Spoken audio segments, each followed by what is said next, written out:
পাকা সড়ক, community clinic, ই centre, শিক্ষা প্রতিষ্ঠান, ঘরে ঘরে বিদ্যুৎ, মসজিদ, মন্দির সবই শোভা পাচ্ছে অধুনালুপ্ত ছিটমহলে। এই দৃশ্য বাংলাদেশের অভ্যন্তরে থাকা কুড়িগ্রামের ফুলবাড়ী উপজেলার বিলুপ্ত ছিটমহল দাসিয়ারছড়ার।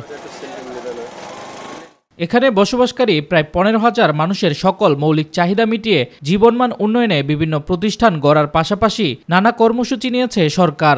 বিলুপ্ত ছিটমহলবাসী জানান, 68 বছর বন্দি জীবন কাটানোর পর মুক্ত হয়েছেন তারা।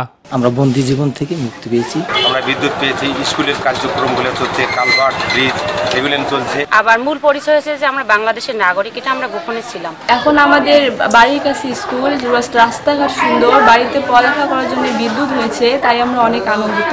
ছিটমহল বিনিময়ের আগে গোপনে লেখাপড়াও কৃষিপণ্য আনা নেওয়া করলেও এখন মিলছে সরকারি চাকরি সহ সকল সুবিধা। এতে খুশি তারা।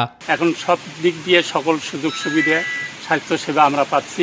বাংলাদেশ হওয়ার পরে এখন কৃষি অফিসার আসে, পরামর্শ দেয় যেভাবে আবাদ করা লাগে। বিদ্যুৎ পাচ্ছি, রাস্তাঘাট পাচ্ছি, প্রতিবন্ধীর ঘর পাচ্ছি, রাস্তাঘাট পাচ্ছি।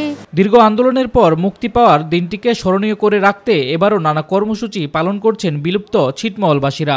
আলোচনা সভা আছে, সাংস্কৃতিক অনুষ্ঠান আছে, খেলাধুলা আছে, বিভিন্ন আন্দোলন আনন্দ উল্লাসের মাধ্যমে আমরা এই পর্বগুলো পালন করতেছি।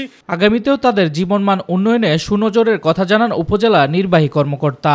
বিগত 9 বছর এই প্রতিষ্ঠানগুলো স্থাপিত হয়েছে এবং কার্যক্রম সন্তোষজনক এখন পর্যন্ত, এবং সরকারের সুনজর সবসময় ছিল, ভবিষ্যতেও থাকবে।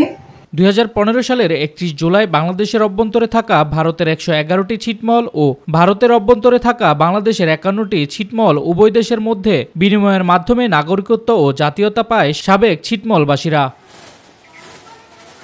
শামস তাবরিজ উচ্ছ্বাস, মাই টিভি নিউজ ডেস্ক।